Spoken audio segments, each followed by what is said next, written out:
You're listening to the Fatboy Show on your number one station, RX Radio. How you doing today? It's a beautiful day, isn't it?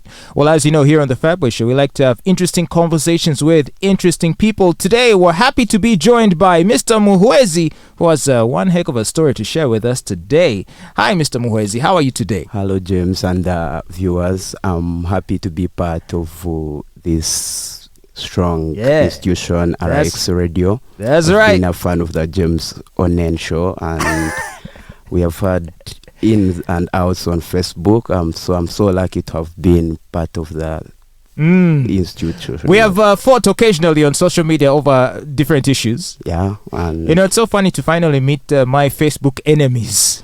Yeah, and probably have that argument or conversation that we have always talked about. So are you here to fight? Or to argue? You have finally met your opponent. I'm here to express something that did happen to me. Okay. Yeah, but and first, it was sad. And before you get into your story, maybe for those who don't know, can you tell us your full name? You're Mr. Muhwezi who? I'm Muhwezi Jonath, also known as BushWarGeneral. BushWarGeneral. Yeah, I'm an artist. Okay. I do craft work and I am also a poet. I've had performances at the Katikati and Bush Pig, and I continue. I'm writing my book called The Son of Kovsinje, which is probably getting out this year, and I'm soliciting to have it produced within this same year. Okay, so you make music, but you're yet to record. No, I make poetry. Poetry? Yeah. So you don't make songs? No, I don't make songs. Bushwar poet. Yeah.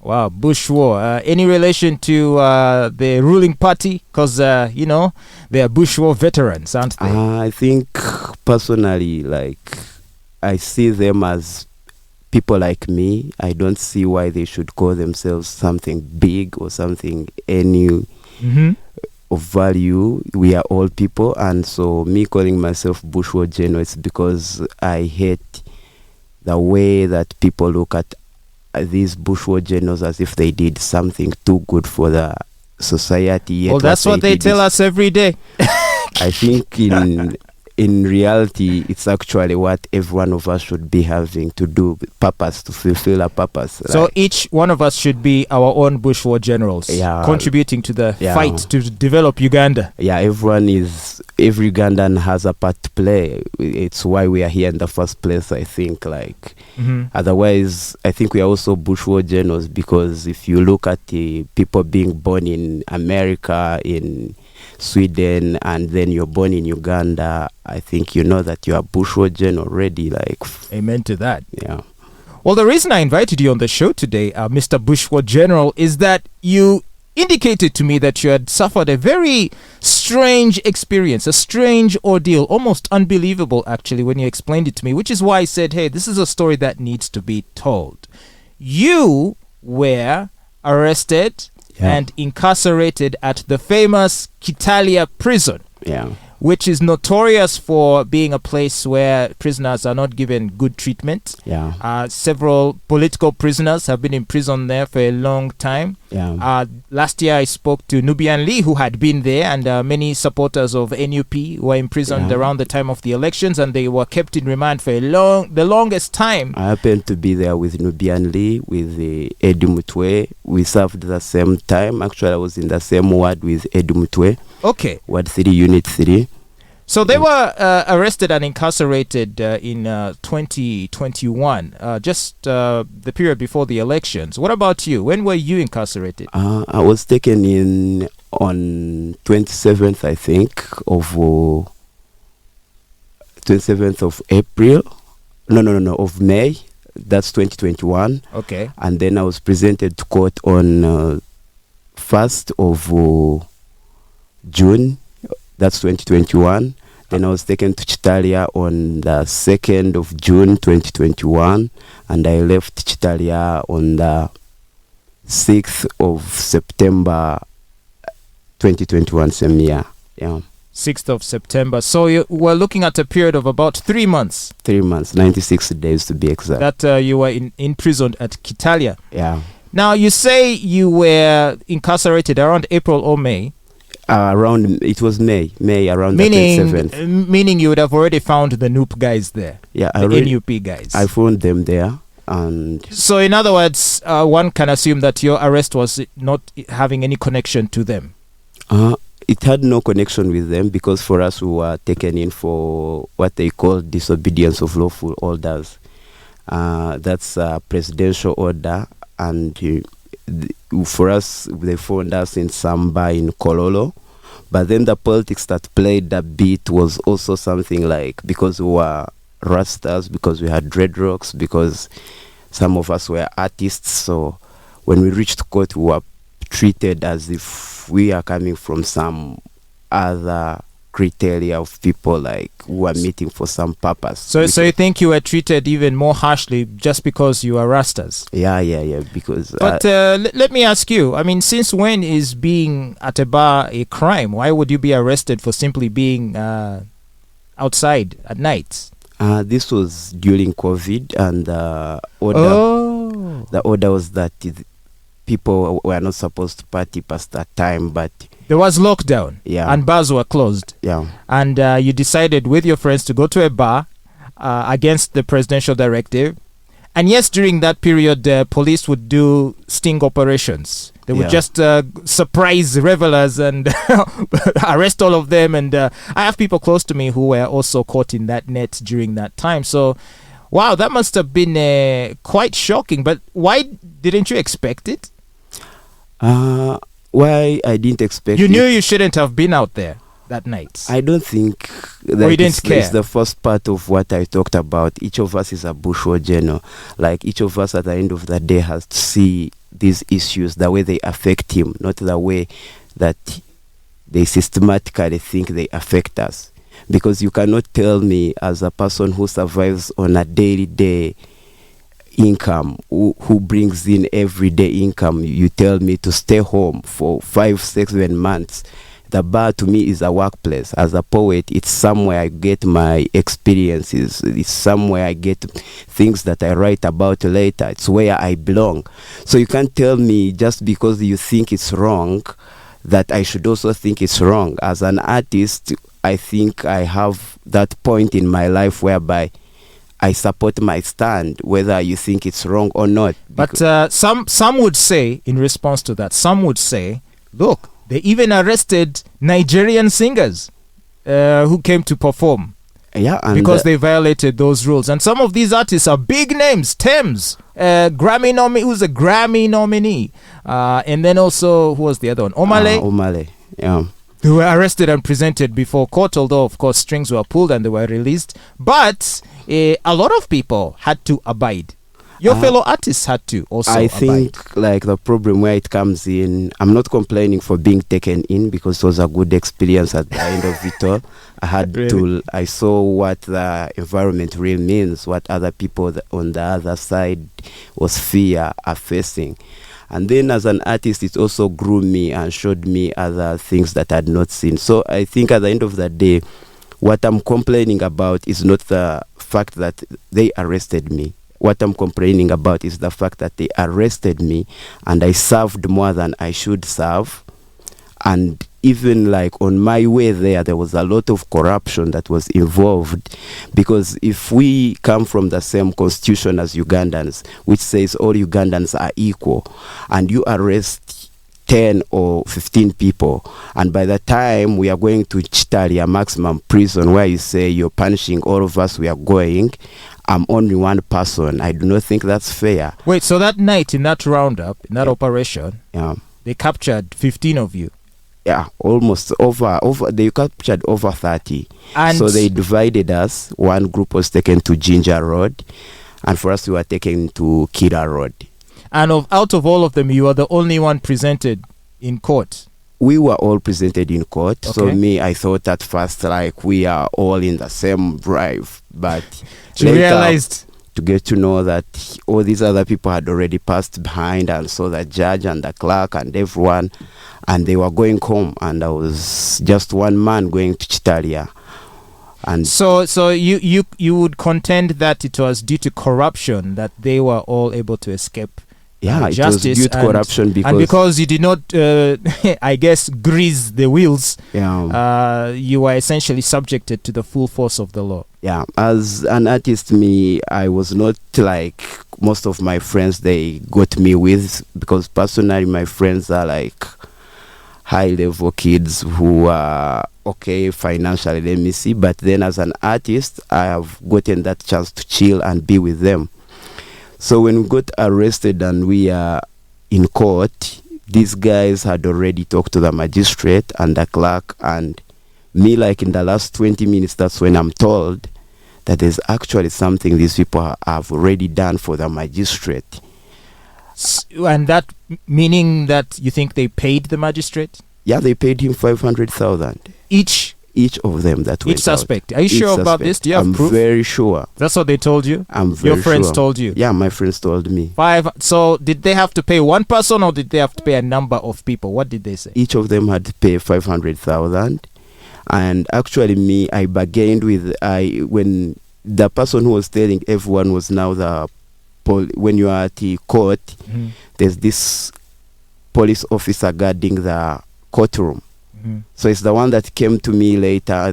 My friend showed him to me and he's like, you talk to that guy.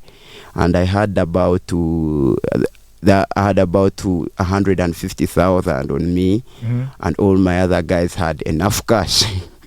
So I'm trying to tell him and first take this, beg him. I organize the rest. I'm like, please, like, have this and talk to this woman and I see what to do. And he's like, no, we need all the 500,000. He was clear. He said, yeah, 500,000 or else nothing. Yeah, I even know his name. I know his name very well. It was called Afande Solomon. And he told me he's in real person that. And this was in which court? City Hall. City Hall? Yeah. Where is that court? It's the KCCA court. Okay. Yeah. Wow. And so how does this work? So they pay him the 500,000 and he divides it amongst all the... Yeah, the clerk gets something and then the magistrate gets something. Are you sure about that? Maybe he eats it all himself. I'm 100% sure. Even when I went to prison now, that's when I got to know that it's actually a syndicate that has been ongoing for very many years, that when you're in, even when you're inside, to get out you have to pay a sum of money. And you, even if you're guilty or what, it doesn't matter. Okay, so let me ask you this. Yeah. So one would simply ask, all right, so Yeah. why didn't you call someone, a brother, a sister, a mother, a friend, to bail you out? Surely you have friends who could have contributed the money needed to release you. The only person I got a chance to call was my mom. And for the fact I'm atheist, so me and my mom don't have a very good connection. She doesn't support my beliefs, and I don't blame her for that. Maybe it's because of the environment she was born in. Yeah. So I didn't look at that way, because when I called her, she looked at it in a way of like, let him rot. Let you jail. get your punishment. Really? Yeah. This was your in her mind, this was your punishment for being an atheist. Yeah, because almost a lot of my views do not align with what she thinks of me and what she wanted of me. So she was at the end of that day like, let him first feel this, let him feel the heat of this. So for the 3 months, I kept on calling until the last third month when I called. Wait a minute. Okay, but that's your mom. Yeah. What about friends? My friends contributed. That was at the end of the 3 months. That's when they got to know that I've been inside. Oh, wait. So as they were all being, I guess, bailed out, for them they thought you had also come out. Yeah. They didn't bother to check if everyone thought I was out, because after that everyone also had their own stress. Like there were people even who are leaving Uganda for UK because they couldn't believe this. Wow. They couldn't believe that they were going to be put inside. So, and now me who was staying here, my other friends, because I come from Bushenyi and I stay in Bushenyi, so coming to Kampala always is just like a 3-day, 4-day thing. So I had been in the bar when I had come from Bushenyi. You had just arrived from Bushenyi. Yeah, and this is something that has happened when I'm in Kampala and my friends are in Bushenyi. So my friends, some of them think I'm maybe in Kampala or Jinja having fun. And Okay, so yeah. your people aren't even in Kampala. So they just assumed you were in Kampala, just blasting. So And they're like, maybe he's having fun there. So until like maybe he found a woman month, and he doesn't want to be disturbed. Yeah. That's terrible. That's so so that's terrible. when now they call in. Now they're like, what's happening? Hey, we haven't heard from this dude. Yeah. So I call one of my friends. I'm there in Kitalya. After that Posho, you couldn't even think, because the Posho was like the worst thing that can ever happen. What they do is that they get millet flour, they get Posho flour, but the Posho flour they cook for the prisoners, who are the people who, at the end of the day, grow almost 90% of the Posho that we eat in Uganda. For them, what they get served is the worst product that can come from Posho. What you're saying, the Posho eaten by prisoners is grown by prisoners? Yeah. Like the maize. Yeah, the maize is grown by the prisoners. So they grow what they eat. Yeah. But even then, you're saying they don't give it to you properly. They don't, because what they do, in the miller, they put in the maize comb, and they also do the top of the maize seed, or of that maize so it's grain. not refined. So it's very... It's maize bland. If you know maize it's essentially bland. what you would feed animals. Even animals, I don't think some animals would refuse it. I'm serious. Okay, but first way. Yeah. Before we go into the conditions at Kitalya, I want to understand this.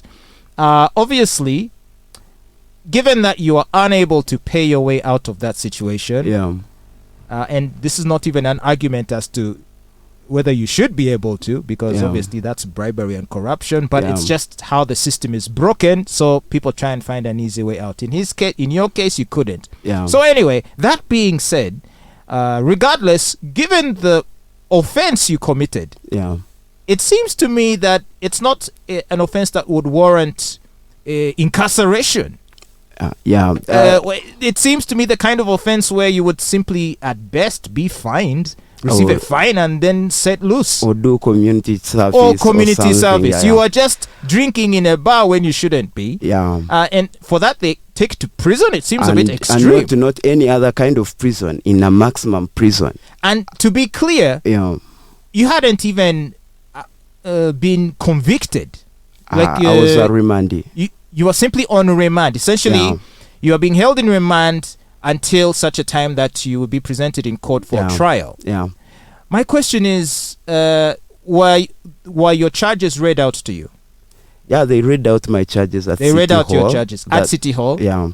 And from there, you were sent... And from there, we were not told where. They told us court has adjourned, so we shall have you back here after 14 days. So we thought there were 14 days, and in real sense it meant 96 days. So when they said 14 days, meanwhile all your friends were paying and being released? All of them were paying and being released. Only you ended up being sent to Kitalya. And another friend of mine whose uncle was an ambassador to Congo. And then now what happened with him is that these people got to know that he's a nephew to the ambassador, so they tried to play him. So when they were asking these people for 500, now for him they were asking for about 1 million, because he showed up with a lawyer in court. And now they were like, oh, so you want to show off? Why do you bring a lawyer in these things? So they posted him. They took me with him up to Kitalya, and he came out on Thursday. Went there on Tuesday, he came out on Thursday. That he was the last part of my crew that got out, and now me, after that, I continue for 94 more days. Okay, so hold on 1 second. But it was supposed to be 14 days. To show back to court. A 14-day remand period until you're presented in court for trial.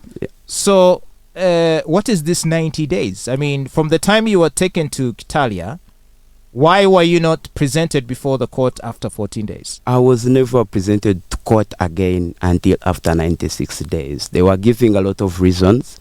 And then one of the reasons they gave is that my magistrate, after my court case, that was the last case she did, she went into maternity leave. And for her maternity leave, about 3 months, 96 days, that's when I was in prison. Wait. You mean to tell me that because she was the one presiding over your case, Yeah. she I presumably gave birth, had to go on maternity leave for 90 days. So all the cases she was dealing with had to just be pending. What they told us is that they asked her to pass on the cases to her other friend who was also doing the court, because City Hall had by then, I think, But 3 obviously- magistrates or 2. But she refused and said she's going to handle the files when she comes back. So for us who are inside, who are paying, I think, I don't know, because when she was back home, for us who are still inside. It's disgusting. This is disgusting. Essentially, I feel like your rights were violated on account of her convenience. Yeah. If you're going on vacation, medical leave, sick leave, whatever, if there are people in remand waiting to have their cases heard, you cannot simply just take off and leave it hanging. You have to hand it over to someone else. I think I do not understand who gives birth to these kids in offices anymore. This is pure malice. Because There's no other way to. if this is, I was once in a law school. I was going to be a lawyer, but I dropped out due to some reasons. But I cannot begin to understand how a person can do that to a fellow Ugandan. How people think, how Ugandans have become now material. Like we have become to the least tangible thing. Like you can imagine, for about 500,000 shillings, you can be in a maximum prison for 96 days or more. Like, and it's happening. Like, I was not the only one when I reached inside. There are so many other people there. Yeah, there are a lot of people are there languishing, and who are there, and they are just inside because they cannot pay money, or they cannot see the magistrate. And that's why they are telling you, these people are lying to you every day. We have a backlog because of this and this. And the backlog is only there because there's no money for them. They're not paying money for them to appear. If you pay money, you will have your magistrate appear the next day. I have people who are arrested for curfew on Friday, and Monday they were out. And these were people that I had inside Kitalya. These were people that were also caught in bars. But they were in on Friday, and by Monday, their court sessions were put early morning, and they were released. Yeah, because they have paid money. This is disgusting. Anyway, this is quite a story. It's unbelievable. And you are listening to the Fatboy Show. I am Fatboy here, hanging out with Mr. BushWarGeneral. His real name is Muhwezi Jonath. Yeah. From Busheni, who found himself in an unfortunate situation. He'd come to Kampala to hang out and chill with his friends. It so happened he decided to go to a bar at a time when there was curfew and lockdown. He was captured, presented before the City Hall court, and then sent on remand to Kitalya, where he spent 30 days, which is way more. 96 days. 96 days, which is way more the amount of time he ought to have spent there before being presented in court again. This is a harrowing story, but we're going to get back to it in just a little bit. But do stay tuned to your number one station, RX Radio. Sarah's going to be coming in a little bit to tell us what's popping. And after that, we'll come back with Mr. Muhwezi here with more details. Especially what I want to hear is about your personal experience in Kitalya and details about the conditions of prisoners there. Yeah. Don't go anywhere. It's your number one station, RX Radio.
Hey, it's the Fatboy Show, new number one station, RX Radio. I'm Fatboy, and wow, what a show we have today. It's just madness, I tell you. I've never heard a story like the one that's being shared with us today by our special guest on the Fatboy Show, Mr. Muhwezi Jonath. Once again, welcome to the Fatboy Show.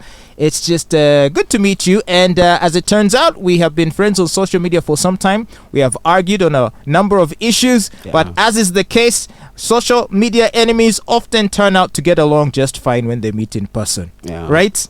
I think when I was inside, I was thinking about, you are one of the people I thought about. I was like, when I go out, I think I need to send James and tell him what's happening. Wait.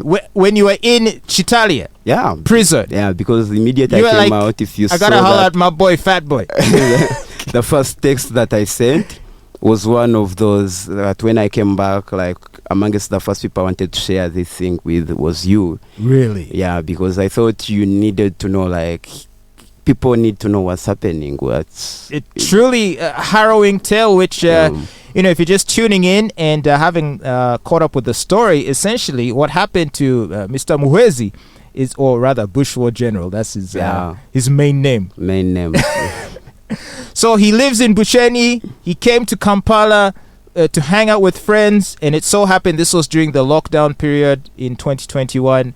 And so he went out to a bar, and on that night, he was very unfortunate that the police happened to be mounting these operations where they would go to bars to see who was defying curfew and the bar restrictions. And so they caught him and about a dozen of his friends, and they were presented before the magistrate in City Hall Court. Their charges were read to them, and they were sent to Kitalya prison, where they were to be held in remand for 14 days before being presented before the court again. Problem is, those 14... Okay, the problem is twofold. First of all, when they got to the City Hall Court, it looks like his friends had money to pay off the people there, so they were all let off. So that when it came to being sent to Kitalya to be on remand, only BushWarGeneral got sent. All his friends had paid their way out of that sticky situation. He unfortunately was not able to raise the money. He's from Busheni. He didn't have people here he could call, so he was stranded. So they hauled him off to Kitalya. But you kind of thought, wait, after 14 days, go to court, they let me off, I go home. I thought after 14 days, maybe we could get another chance at court. And if I was presented with the opportunity by that time, I think I would have called my people that I had outside. But now, after 14 days, I was in Kitalya, I hadn't made a single phone call outside. Because I made my first phone call in the third week. And this is a phone call they give you only 2 minutes. 2 minutes of talk time. So you do not have time to explain to anyone. You're just stating. First of all, they probably think you're joking or you're drunk. Or my mom at first thought I just wanted some money. I was stuck in a situation, so I needed some money. And you mentioned earlier that the relationship between you and your mom isn't the best right now. You mentioned you are an atheist, and she hates that you're an atheist, and she feels like this is divine retribution for your atheism. So she was happy to see you rot in jail, so she offered no assistance. She thought maybe even when I came back, maybe I would have believed in God. Even when I reached inside and I told people I do not believe in God, they were all like, you're lying. By the time you get out of here, you will believe in God. Okay, so wow, there you go. You get sent to Kitalya to be on remand, and it turns out that the person that was handling your case, the magistrate, went on maternity leave, and instead of passing the file to someone else to deal with in her absence, she said, no, I'll deal with it when I come back. And maternity leave is 90 days. And so for the entire 90 days of her maternity leave, you remained on inside bars. You remained in remand at Kitalya maximum security prison. For doing nothing more than just being at a bar when the president said... and I'm surrounded by people who have killed 20 people. I'm surrounded by people who have raped. I'm surrounded by people who have done all kinds of things. You know, some people and I'm say, just in here because I've drank beer. I'm surrounded by Kanyamunyu, who's was he there? Yeah, he was there. I was seeing him every day, and I got an opportunity. I got a friend who was a very good friend to him. So I got I got a chance to see him and see part of his life. And some of the most corrupt in this country were there. They were also there. But for them, it's different, because when you have money, even in prison, there's there are levels. They can sneak for you better food. Yeah, for clean sheets. They cook for you. Kanyamunyu has a personal cook. He has a personal cook. Someone who cleans his room, someone who cleans his clothes. So it's not like he's in isolation. He stays alone. And there are others now, some of us, for example, Nubi and Lee. I bet I wouldn't be surprised if he had phone, internet, and everything. They told me sometime last year they caught him with a phone, but we had left already. But I had a rumor, yeah. Oh, my so gosh. there was, there's a levels to everything in here, because now for like us who are in the, what they call the general ward, this is where they put everything. And even in the general ward, there are levels. General ward is like a big open space, and there's just mattresses on the floor. It's something that was meant to accommodate 100 people, but in Kitalya, since it sometimes accommodates around 380 people. and at the time you were there, is that how many people were? There were almost, sometimes 380 would be in one room. And remember, in the sides, there are these rich people. And for them, then you find them sleeping one or two according to what they want, how much money they have. And then for you who has nothing, you're in the middle, they pile you, and you have to sleep on your side. You sleep like you cannot sleep on your back? No, you sleep straight on your side. Why? Because in front of you, there's someone also sleeping on his side, looking the other side, like the way slave ships. One person is looking this way, one person is looking that way. I would think for men to be compacted in such a small space and lying side by side is potentially dangerous. No. Can it not lead there were to very many cases of assault, sexual assault? Sexual assault. They were there, but I think if you're putting someone in prison who has been there for the last 14 years, I don't think he has an option. He'll just go for it. Some of them are gays. They have already made up to that. But they did not go in gay, but became gay. Are there guys that? There are gay people there. What I saw actually was there's a very big gay community. In Kitalya? Inside Kitalya, they actually say there are even prison warders who are gay. Is it circumstantial, or is it... Do you know what I mean? Because people think... as far as the debate on homosexuality goes, some people think it's something that people either get conditioned into, or in some cases out of necessity and desperation, like for example being in a prison for all those years. But when they went in, they may not have had that inclination. I think some people won't be necessarily gay, but their condition, let's say someone has been used to having a lot of sex outside, and you are inside the prison whereby there's no woman. Wait, nothing. Are there no conjugal visits? Can't a wife? They don't offer that. Not in Ugandan prisons. My goodness. And then there are obviously actual gay people. Yeah, there are actual gay people. There are actually some drag queens even, oh my gosh, who you find they paint their nails, they do in prison. Yeah. How they do their nails in prison? There are people. There's someone who was arrested in Masaka. I think she was arrested for some haji, that she was doing some haji, and then she's in Kitalya. She's called Shuba. When you go to Kitalya, she's one of the most known people. And is this why, for example, there's a lot of AIDS in these prisons? Yeah. Some of the AIDS is actually from that homosexuality. Actually, one of the things that scared me the most was that half of every ward, almost half of every ward, are patients. Actual patients. Yeah. And this is not the outside world whereby, this one might be. This is where this is where you sit with people every day and they are taking their medication, where you're seeing them. And it's traumatizing, because as a person, I come from a family whereby almost something like 60% of my family perished during the early 2000s because of HIV.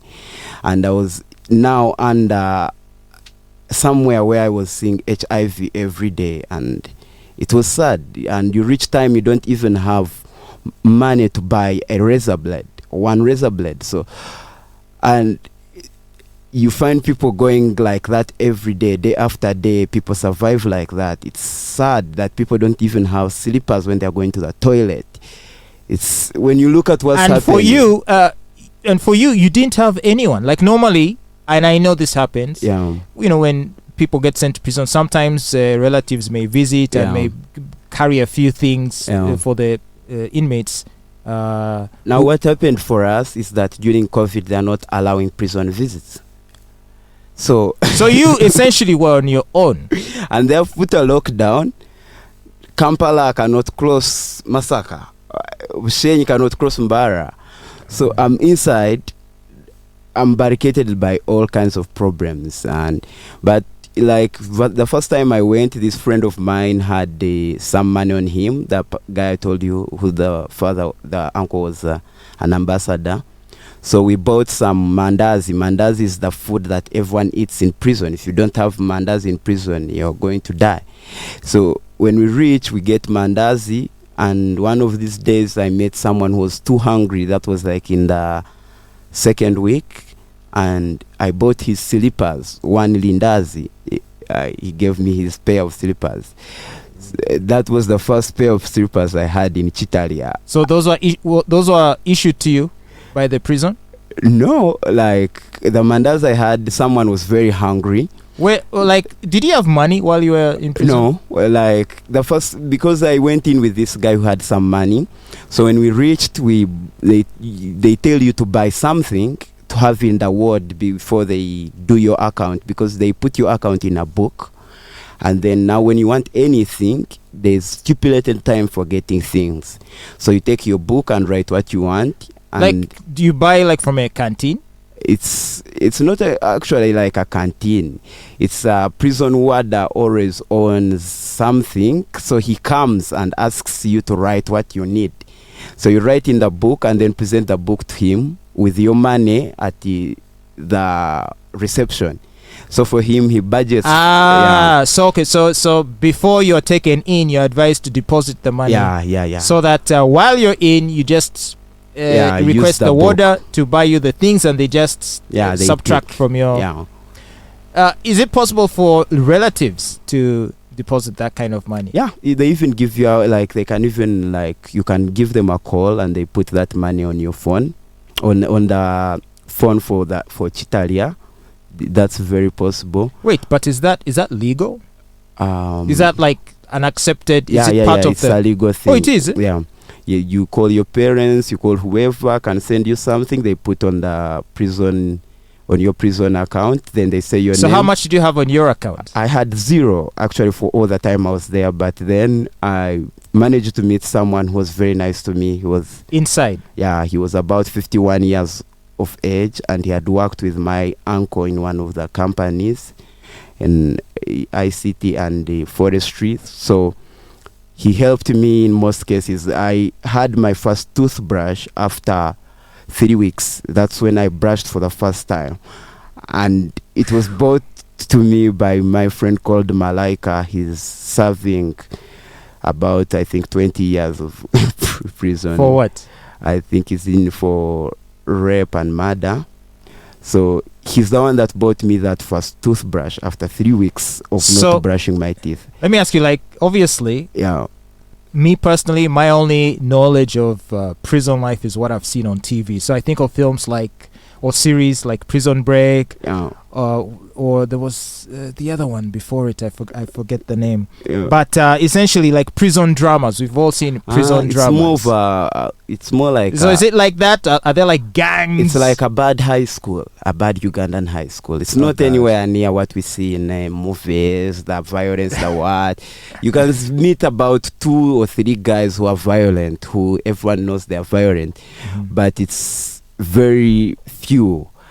The biggest part of the society in there is docile. People have accepted. Just quiet. People want to be left alone. Yeah, they just move by whistles. Like they are waiting for the whistle. Either this whistle is calling for lunch, either this whistle is calling for breakfast. That's all. So wait. So, but how would you spend your day in Kitalya? Just sit there and you want the whole day? The first time I went there, because I got an opportunity that when I went there they were changing the OC.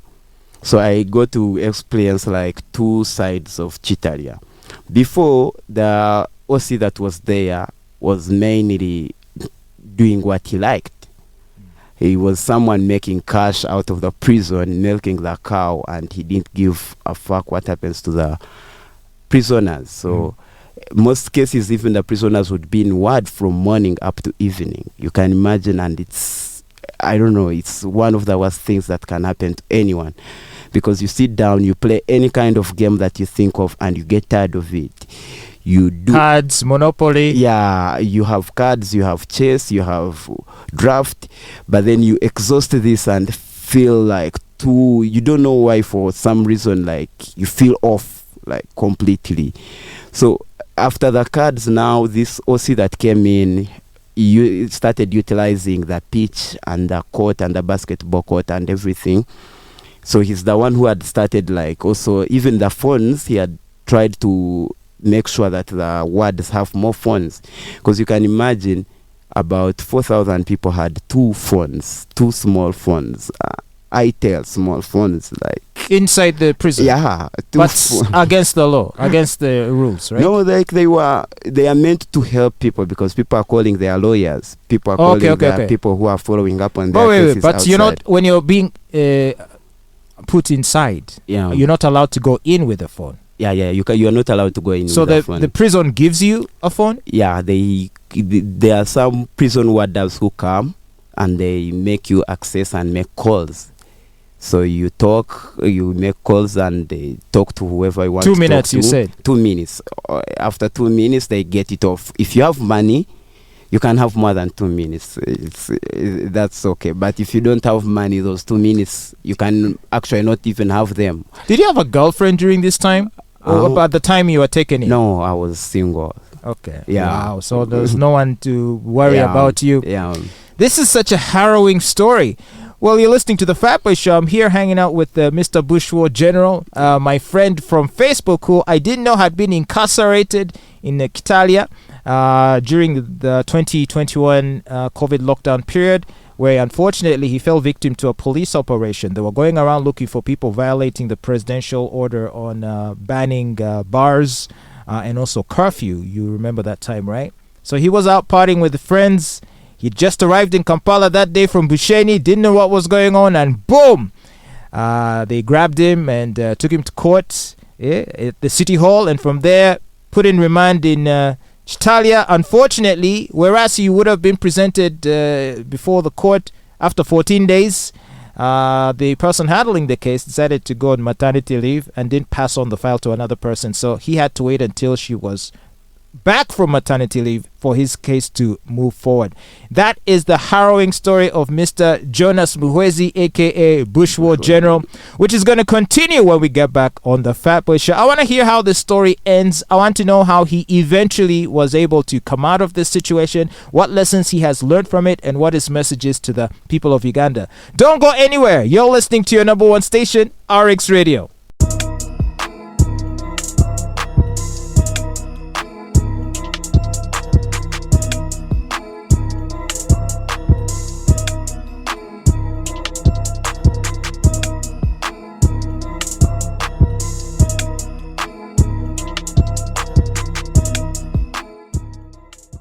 It's the Fatboy Show on your number one station, RX Radio. How are you doing? My name is Fatboy. It's a beautiful day, isn't it?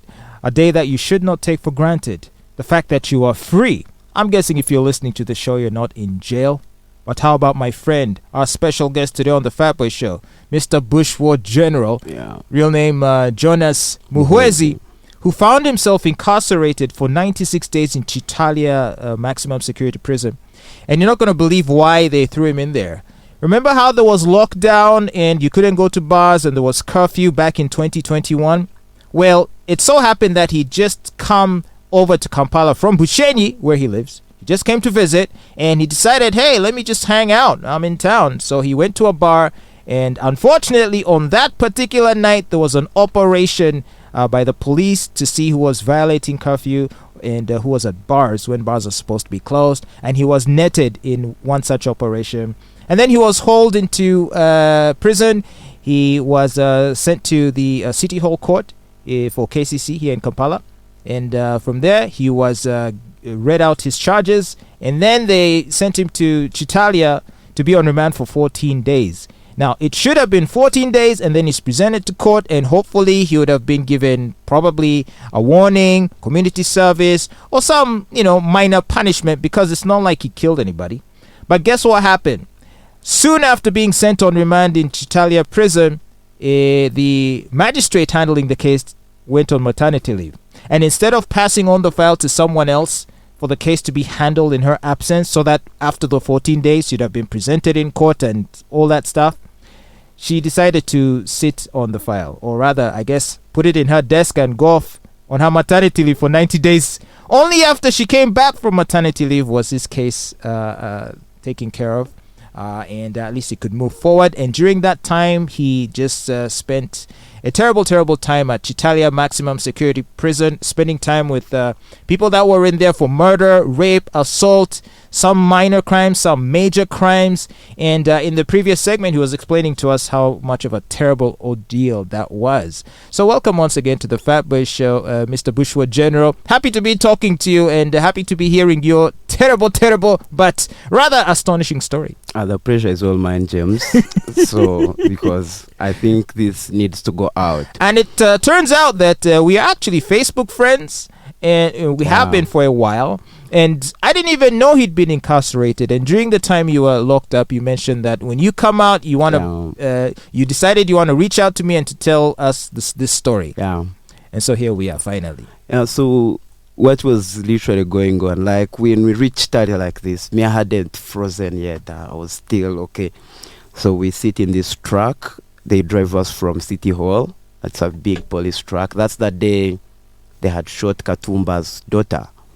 So there was a lot of commotion on that road of John Babiha. So now we treat, and that's the road whereby they had gotten some of the people I was with. Okay. So there was a lot of traffic, and then we reach court. Court tells us they're sending us now to what? To Kitalya. Now it was okay. We go, we reach Busega. We are still in this truck. We dropped off some girls who were with at Chigo. Then from Chigo, we drive now to towards Kitalya. When we reach Kitalya, and I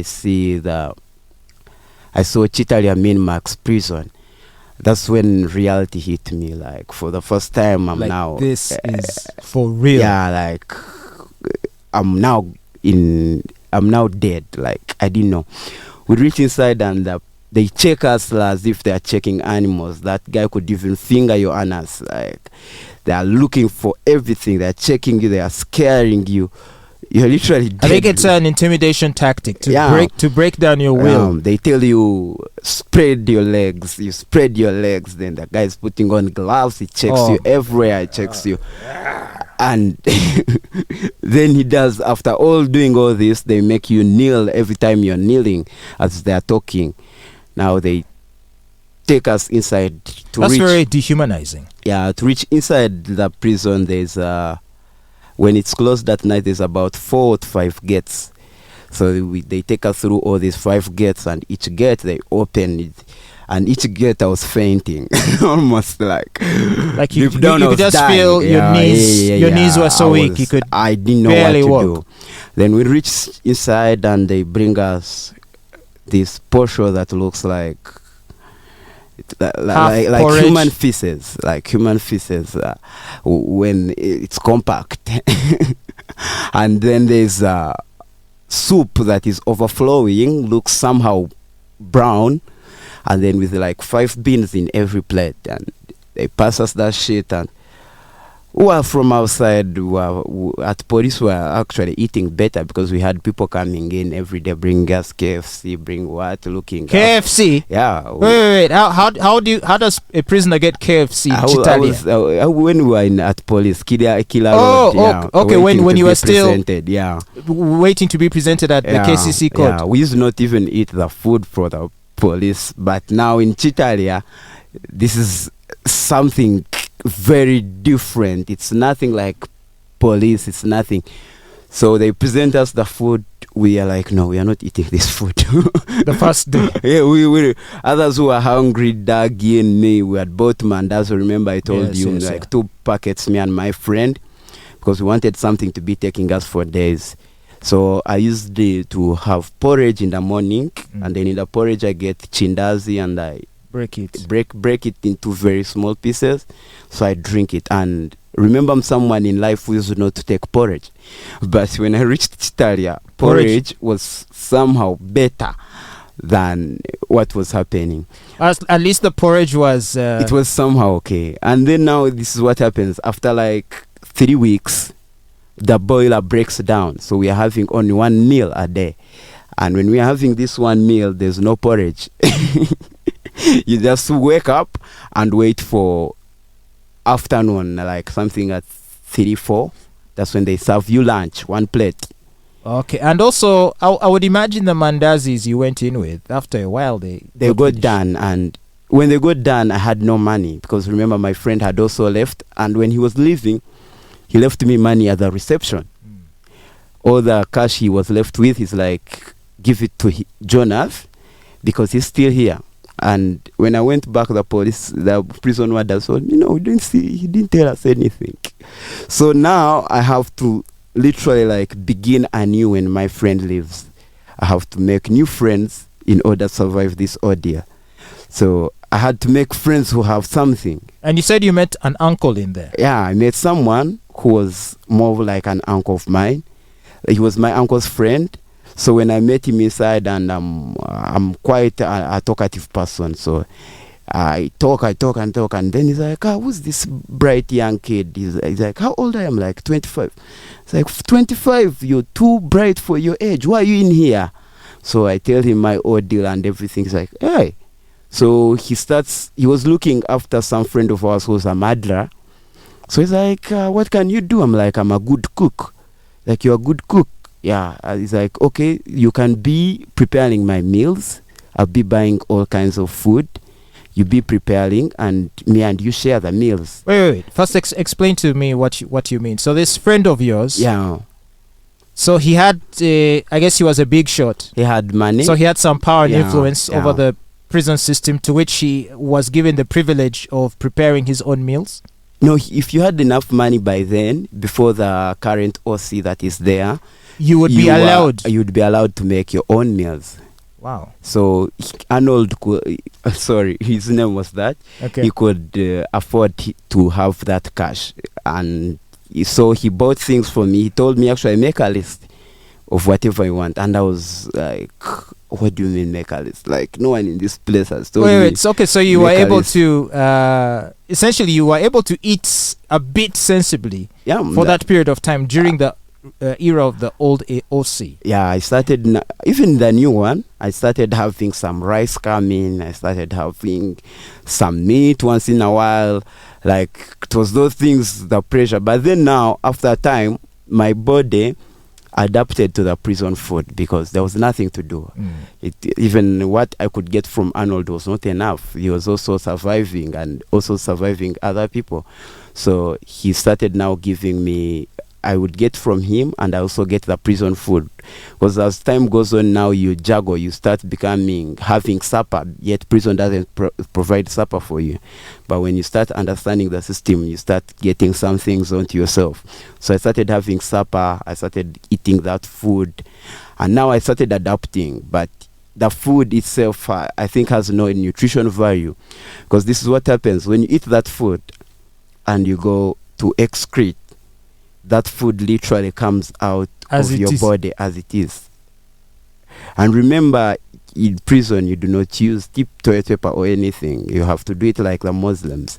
So do they at least give you water for that purpose? Yeah, they give you water. So when you go in with your water, and then what you excrete is completely what you've been eating, only that there's no... It's not solid. Yeah, and when they cook, now they cook a lot of food like beans and what, and afterwards they get like 5 liters of cooking oil and power on top of the beans. And they add the oil after the food is ready. After the food after they've cooked it. Yeah, and when you eat your food, so you find like crystals, like shiny crystals on top of your food to look like cooking oil. So, and that was happening every single day. Okay, so the food was so terrible. No fruits, nothing. They don't give vegetables. You any fruits. No vegetables. No, they put a little like they can put some dodo in the beans, but even when they put, you will find like one leaf. One leaf. So maybe if you're working for a party, because there are parties, there are people who go inside, because when you're inside you actually need a job. You need to do something for prison in order for you to have some other things come to you. When you say job issued to you by the prison, or issued to by the prison. You join a party, for example. There's a party that cuts hair. I was one of the people who were very unfortunate because I had my dreadlocks back then. They were at a certain level, and when I reached, they cut them, and it annoyed me a lot. It was one of those things that I was not okay with at all. Wow. I like my hair a lot, so when they cut it, I was like, what's this? What's happening? And then white people are allowed to have hair. Who? White people. White people? Yeah, there are some white people inside. In Kitalya? Yeah. There are some white people, yeah. For what? What purpose? Even those who are brought in for curfew. Oh, really? Yeah. And then there was also... but those ones could go out very fast. Yeah. Then there was because they're embassy or something. There was someone from Kenya. I think he was from UK. He was in for drugs. Then there was someone from Portugal who was in for child molestation. And these people are allowed to have their hair. Even the Indians were allowed to grow their hair. But then now, for the Ugandans, they tell you your hair will bring lice. And this is what happens. Like the uniform they give you, you find like in the middle where like there's your growing area, there's like 1,000 lice. Like, so the whole night you're scratching your whole body. And these lice eat you. Like even in you find the whole skin, like people, friends suffer from scabies, like all kinds of diseases. Like I just don't understand if this is part of the is this intended to be part of the trauma they want to inflict on prisoners? Like, is it part of the punishment? I've had people argue for abolishing the prison system because they think it ends up creating more criminals. Like, imagine living under such conditions. Let's say you went in for robbery, or let's say a non-violent offense, okay? Yeah. And then you spend 3-5 years under such conditions. You come out having spent time around murderers, rapists, molesters, and being traumatized and abused in this way. How are you going to come out and not be a hardcore criminal? Like you will have such little regard for human life and respect for others. I think your mind will just be broken, and very easily you will revert back to a life of crime and probably more violent forms of crime. Don't you think that's a likely scenario? I think that's the real thing. Yes, and you go in for a minor crime, but you come out when you're bad news. Even what happens is that these kids who go back there, for example, I saw something that was happening and it was very sad. Kids who go there for small cases reach there and they are trained in all other things by these other people who are good. Yes. Yeah, for example, you've taken a kid who has stolen from a supermarket. When he goes to court will almost give him 3 or 4 months or 6 months on the list. So when he reaches there, he meets someone who has been killing people to steal. And this is someone who's telling him, you don't even have to feel for these people outside. At the end of the day, they don't give a fuck about us. He's like, you see, in the first place, you're here. Why are you here? Because the outside world doesn't doesn't care about you. So do not show the outside world anything. So you will meet people who are talking about rape and they're discussing it. They are laughing. They are very happy. and they're discussing for other people who are listening. Like, So you who would have been ordinarily, I guess, sensitive to that kind of talk, now you become desensitized to it, and now it starts to feel normal. yeah. So of course you're going to go out there and want to rape someone. And remember that people outside, you have a feeling that the people outside have given up on you. Like they don't give a damn what happens to you. So you're like, at the end of the day, like, okay, let me do what I can do. Let me be who I can be. For example, me, I had a problem when I left. That's how I left prison when I was okay. I hadn't lost my tooth, as you can see, and everything. But I thought I was okay, but deep down I was not okay. And I went into deep drinking. And the first time I lost my tooth, I lost like part of them. It was okay. Then the next time I woke up, my whole tooth was missing. How did you lose your teeth? if I may ask? I was drunk all the nights because I used to drink, because I used to sleep, and the whole night I'm in prison. Because I didn't go, I asked my family to take me to a therapist or what, and they were like, Were you getting involved in fights? Or in prison? No. like Like back at home, my attitude was all changed. There was even people who were meeting me were telling me, you're very different. Until I reached time, and I was like, I think something is not going on very well in my mind. And I think that's one of the things why I wanted to talk about it, to get it off me. Well, this is a very harrowing story, and with each new layer you peel, there's even more intrigue and more mystery and more to learn and more to inquire about, which is why it looks like this interview is going to keep going on for a little while longer. So we shall take a short break right now, but don't go anywhere, because right after the music we're going to be back, and maybe we'll summarize our conversation with our guest today, the BushWarGeneral, who spent 96 days in Kitalya maximum security prison for the crime, if it's a crime, I guess it was, at the time of defying curfew and being out in a bar at a time when bars were closed during the 2021 lockdowns. We'll be back with the BushWarGeneral in just a few minutes, so stay tuned.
You're listening to the Fatboy Show on your number one station, RX Radio, and wow, what can I say? Today's show's been a bit of a roller coaster.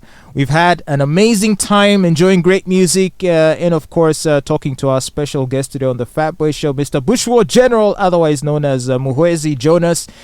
He has been sharing with us, his sordid tale of the experience of being arrested during the 2021 lockdowns for defying curfew and also being at a bar when bars were closed at the time.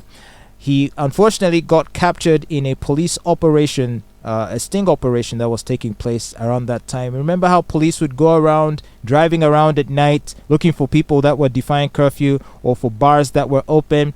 Yeah, well, he had just arrived in Kampala from Bushenyi that fateful night, and they caught him somewhere at a bar, and so they took him. While being arrested here in the Kampala and presented to the KCCA court, he was then sent to be on remand after having the charges read to him, to be on remand for 14 days in Kitalya maximum security prison. And after 14 days, he was supposed to be presented back in court, and presumably, given the offense, which wasn't a major one, probably he might have been released with a warning, probably a minor penalty, a fine, or maybe community service. But guess what? The magistrate that was presiding over the case went on maternity leave. So for the entire period of her maternity leave, instead of passing on the case file to a colleague to handle, instead she just left it on her desk and went for maternity leave, only to attend to his file once she got back, and that was after 96 days. So, Mr. BushWarGeneral, quite a story, quite an experience, and over the course of the show, you've been sharing with us the sordid details of the time you were captured and presented before the court and sent to remand in Kitalya, your experiences in Kitalya. Really, it's just the most horrible place on the planet, it sounds like, Kitalya prison. It's a terrible place with terrible living conditions. And so now we must get to the part where you tell us how you finally were able to get out. Okay. So please tell us how you were finally able to get out of Kitalya. Now what happened is I was called to court one day after 3 months. That's when I was called to court. They told me I have a court session. And when I reached now remember, this is after 2 months and 2 weeks. Mm-hmm. So I'm left with 2 months, like 2 weeks in front to get out. But at this period, you didn't know. I didn't know. So I'm called inside, and now court lets me free. They say, because they told me you have to say you committed that charge. If you don't, you go for more remand. Okay. It was not an offer, it was a compromise of what you should do. So I reached there, I accepted the case.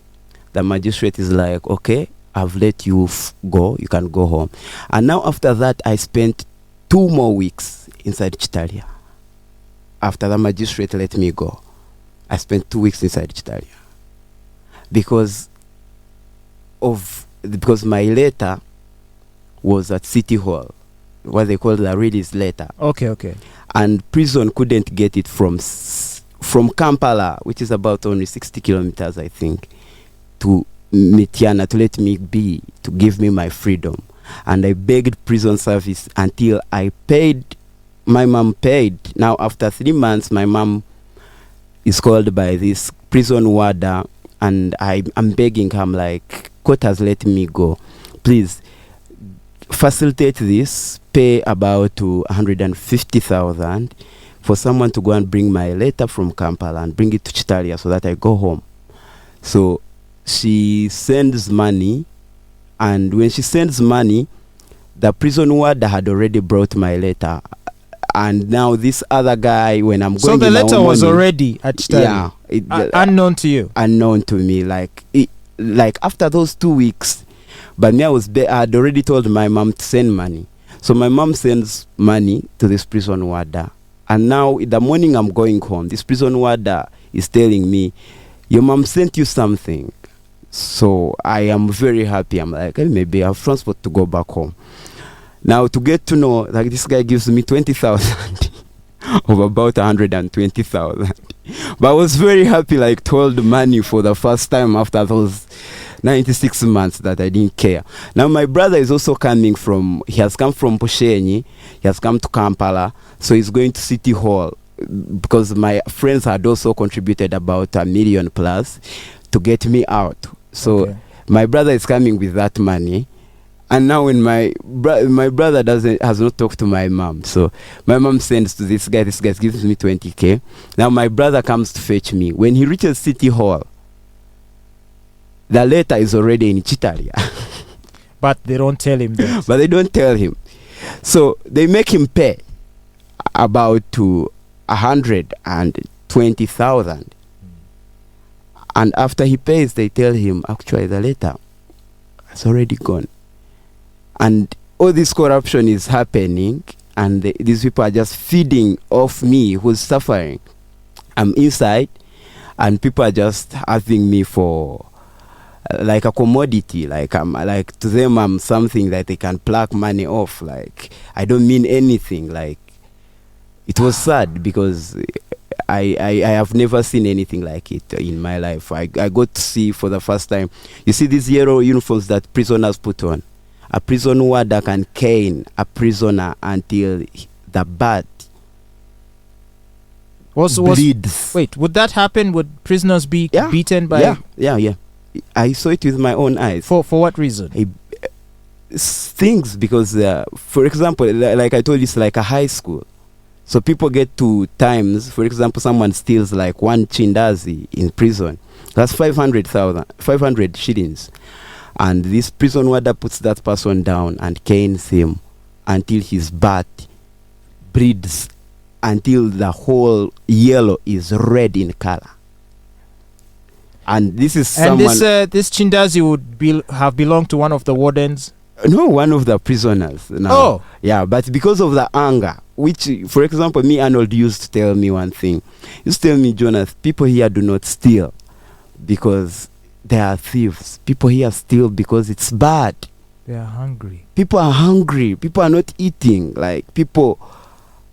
And for his level, like, at 51 years of age, he could understand that. But me, I couldn't.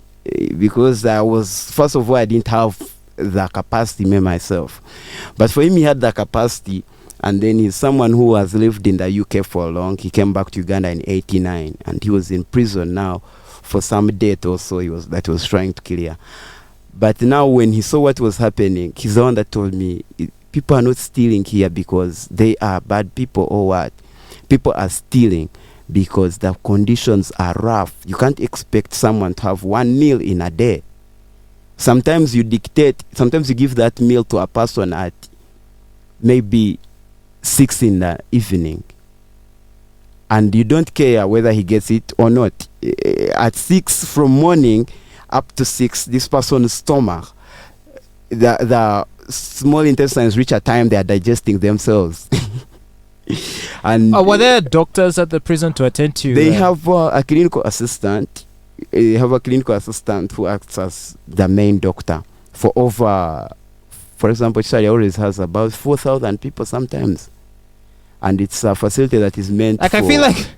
I feel like that place should be shut down. It just seems like it almost sounds like a concentration camp. Have you watched World War II movies? I think it's something like that. Have you seen like Hitler's soldiers, how they used to treat the prisoners in those camps? Yeah. And then now you remember if you're seated, for example, they are counting you. You have to sit in a line. So if for any mistake your back maybe is not aligning with other backs, this prison guard can come and kick you with those prison boots. Kick you like you don't make sense, like you're not a person. Like I think the prison, and then one of the things I saw is that these prison warders have mental problems. I think they need to be checked. I think they need to be... I think you would have to be sociopathic to be happy to work in such an environment. Yeah, because I'm a person who has been affected by mental health, and I'm a mental health activist. And I know when people are not okay. And what was happening in that place showed that people were not okay. They're not okay. This is not normal human behavior. When you see a human being like beat a fellow human being until blood oozes out, and this is a professional, it's not a thief, it's a prison warder beating a thief, or a prison warder beating. And there's no sense, because I saw the UN send their delegate, the detention delegate.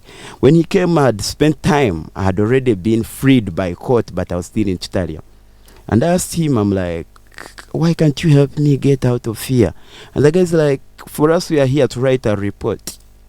We are not here to communicate about... And then he would drive away in his beautiful air-conditioned vehicle. Yeah, go to a 5-star hotel. With stories that I've told him of what's going inside. He writes. Yeah, that's all he needed from you. Paid. He needed to hear your sad story, put it in his report, and collect his check. That was a Red Cross detention delegate. And I met the guy and we talked for hours, and he didn't help me at all. He was useless. He was very useless. Aren't they all? I mean, these a lot of these expats and the NGOs, they're not really helping people all that much. But so now, take us from where we know that the letter, your release letter, was issued. When did you find out about that? Immediately I went to court. When I was in court. So, that was the time they called you. They called you and they said, by the way, they are like tomorrow or the next day, your letter will come from Kampala. And then you'll be and released. then you'll go. Okay. Now, what happens is that this person who comes to fetch letters, she comes to Kampala, and the magistrate is not at court. Okay. But she says, my letter is there, but then she hasn't signed it. Okay. This is the same maternity leave lady. Yeah. And now it takes, that thing takes about 2 weeks to arrive from Kampala to Kitalya. Yet every day, Ugandan police, the couriers, takes prisoners from Kampala to Kitalya. You would think that at least you'd think some of those. at least they would. And remember, inside prison, you're complaining of, first of all, not enough food. Secondly, over congestion. And these are people, you don't have where to put them, but you want to arrest even people who are doing nothing on the streets. You're taking in people who have done absolutely nothing. So in other words, they're overcrowding the prisons by arresting people who haven't really done anything. And then you're putting someone who has done a petty offense. Because in real sense, there's no petty offender who should be in a maximum prison. But you're taking this petty offender and putting him with someone who's serving very many years. What do you want him to learn from there? Do you want him to also become a criminal like these other criminals? And this is what they are doing to each and every kid, because every day I was seeing about 20 or 30 more young people come from Kampala metropolitan, and they are all going to where? To Kitalya. And this is police just doing rough work, guesswork. They are just bringing in people, and when you're at prison, they actually look for a case to give you. When you're at police, they are like, this one, maybe this file has been here. We don't know what happened to it. Let's put it on this one. So, okay. Yeah. So when does the letter finally arrive? The letter arrived on 6th September. And that morning, I remember we were going to be in the ward the whole day. I had already known that my letter was back, but now everyone was thinking that I was lying. Maybe I was a rapist or a filer, because people are like, how can you be on a curfew and be here for 3 months? You did something extra. They're like, that guy is lying. So now it arrives. They called me from the ward. That day they were doing summary of cases. So they were going to do summary, like to summarize judgments. So everyone was supposed to keep in word. They called me out, and when I reached out, my letter had arrived, and then they told me, go. Like, go. Like, I was not given any letter. I was not given anything. I'm like, how do I go? Like, yeah, because you're in Mityana. Yeah. So how do you get back where did you want to go back to, by the way? Remember, I'm coming back to Bushenyi. Okay, so you're going to go straight to Bushenyi. You're not I was passing Kampala for like a day or two. Then I prepare myself, I go to Bushenyi. All right. So how do you get to Kampala? I had the other 20,000 of the balance that my mom had. Just a minute. Prison why wouldn't you take the police bus back to? There's nothing. They don't offer you anything. They just send you off to the gate and tell you to get lost. They tell you go. They don't even. Actually, what I thought, when they give you something is when you are convict. But when you are remanded, they don't give you anything. If you are convict and you've served your time, okay, then they can improvise. It's not actually also assured. They can improvise. But if you're on remand, yeah, you're an entity. Yeah, so they just told me, you go. And I'm like, then that guy gave me 20,000. That's why I told you I was excited. From the 150 that your mom had said. Yeah, because now it was more of a happiness, because I had taken time without even seeing money. Wow, and to see that beautiful so note. As I'm going now, I'm leaving Kitalya. I had this kid I was living with. We were let to go together. I got some of my transport. I gave him about 3K to get him up to Kampala because he didn't have. Now when I'm going and I'm reaching Mityana town there, I saw my brother coming. Also, he was going to Kitalya to he was on a fetch me border. On a border. Okay. So I stop him when he sees me like this. I'm in slippers, my head is all shaved clean, and He must have been he shocked. couldn't believe it. And I told him the first thing I want to eat is a Rolex.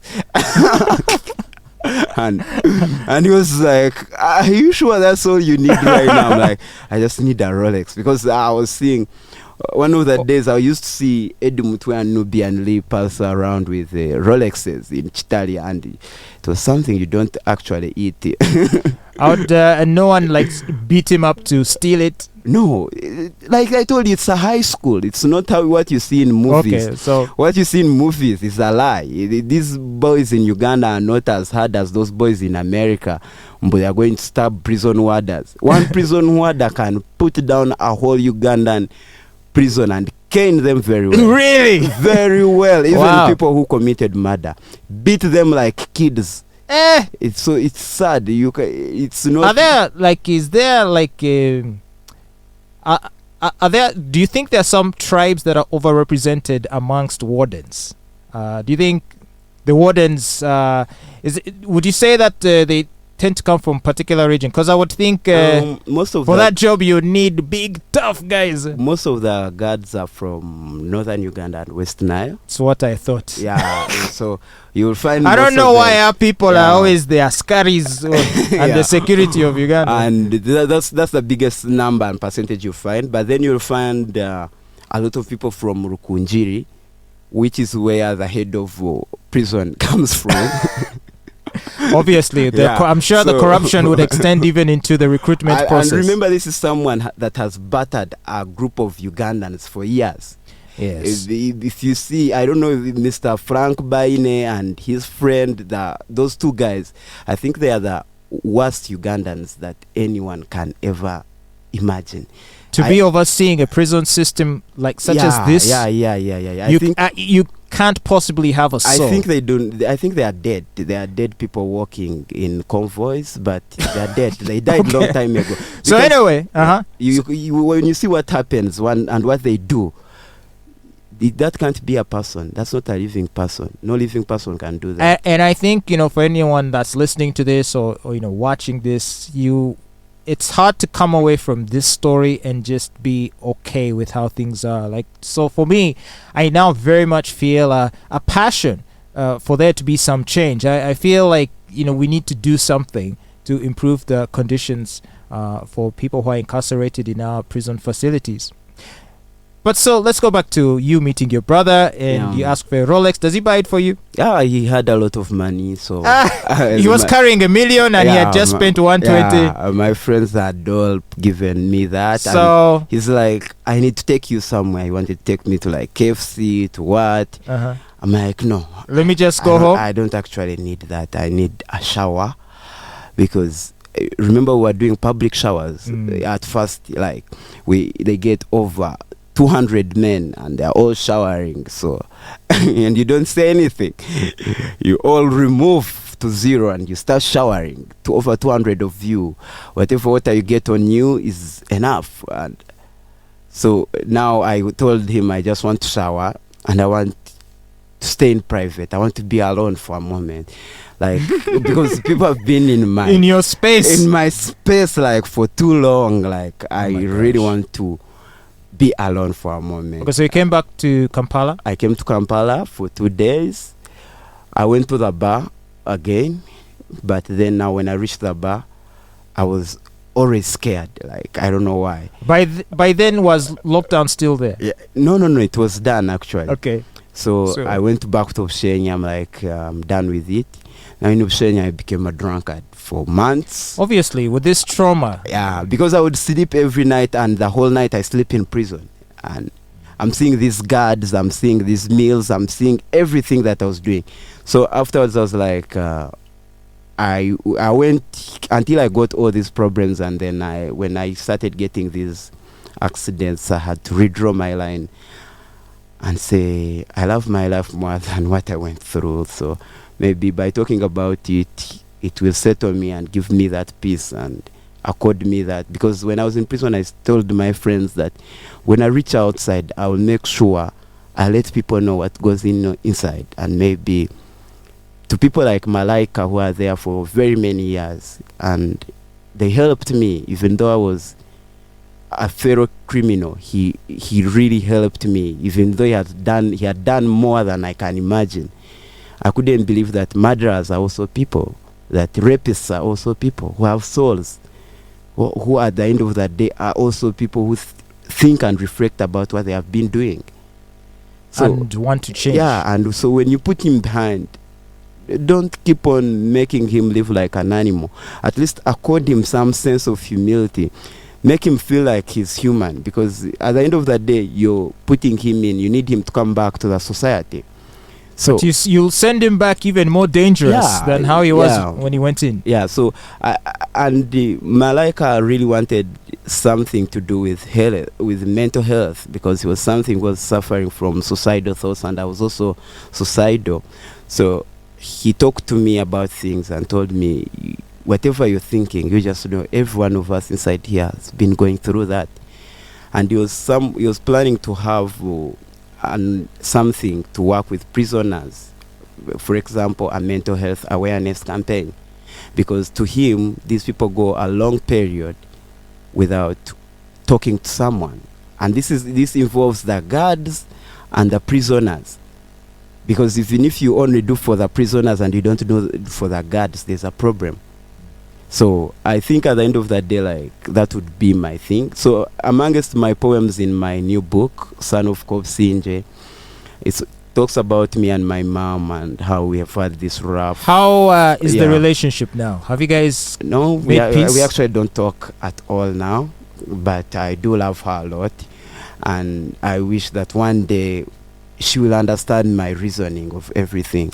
I'm sure she still loves you. I think maybe she's just struggled to process everything. But that book will detail everything from... Son of Kobsinje. Yeah. Kobsinje is your mom? Kobsinje is my mom.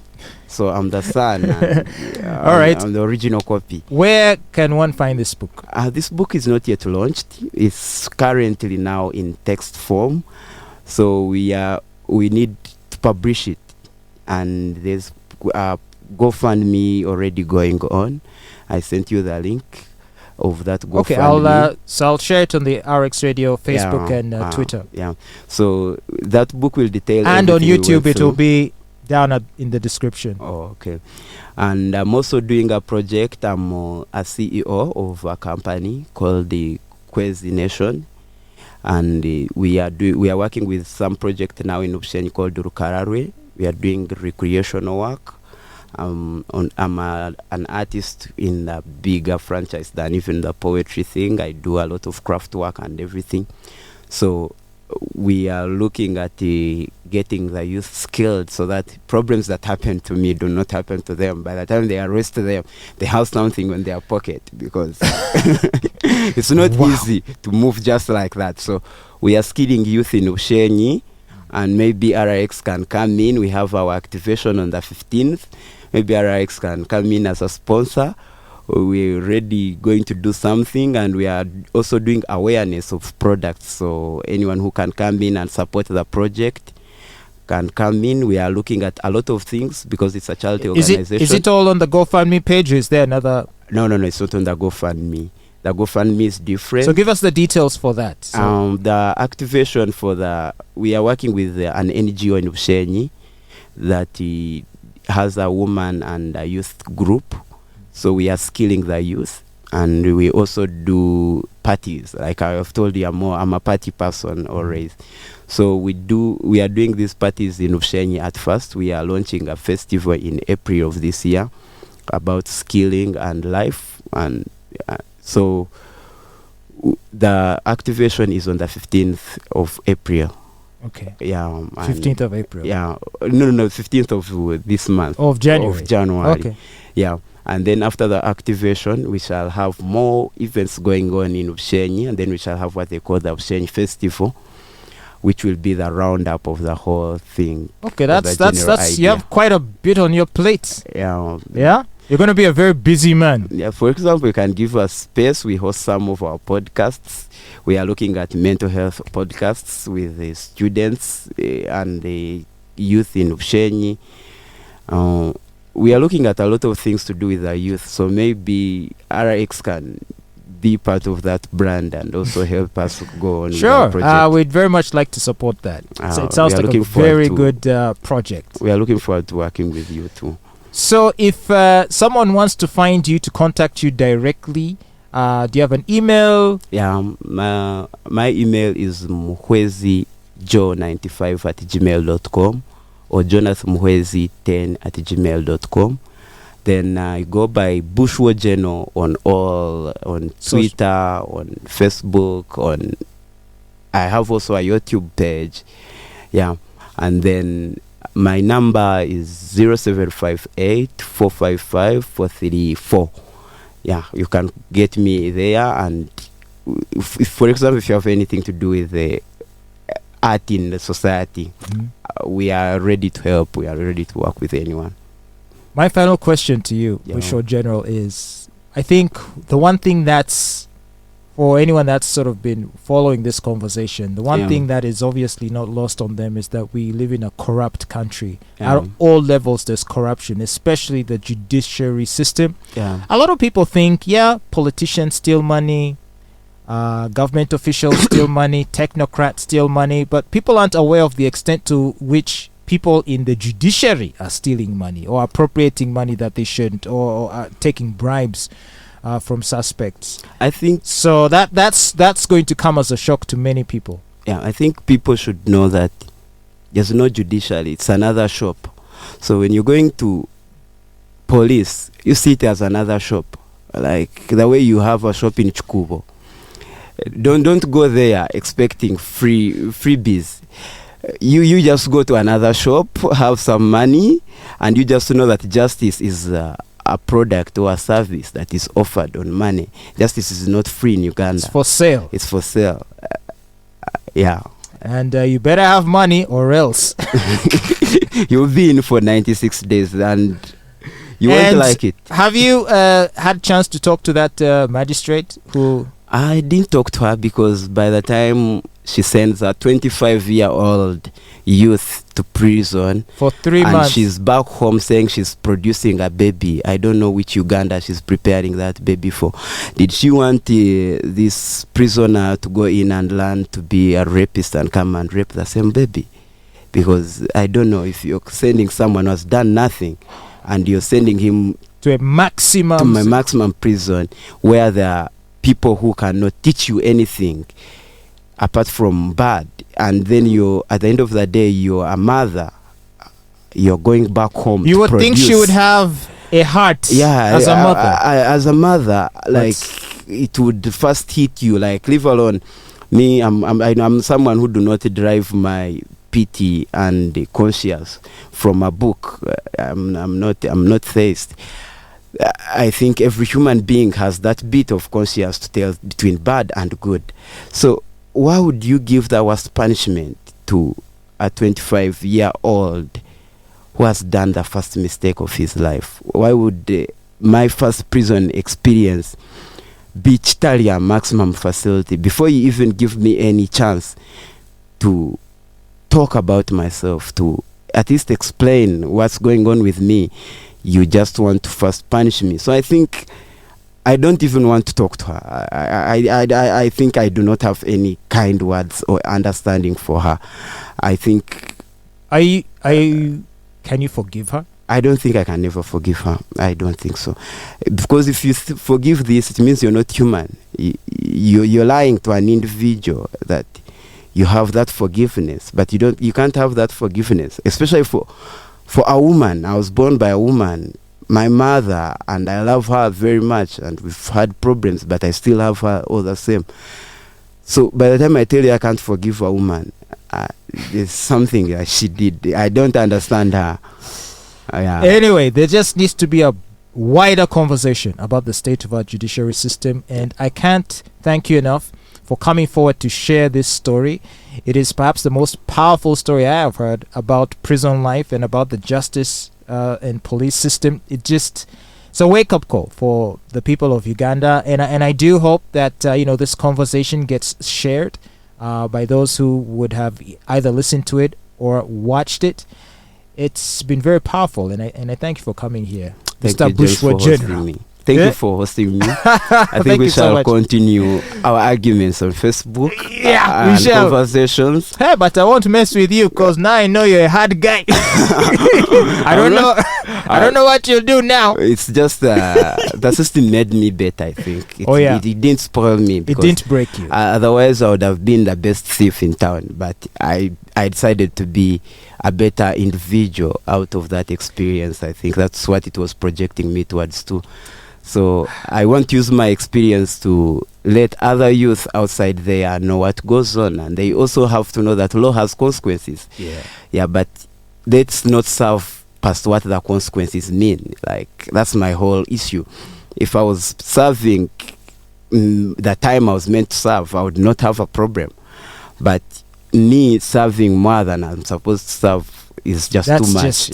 So you actually accept, in a way, you accept the penalty, or the initial penalty of being sent to remand. But I think, like, if you break the law, of course, as a former law student, the law has its hand. But then the law cannot only have its hand when it's directing it. The law has to reach time and understand that it also has other governing laws.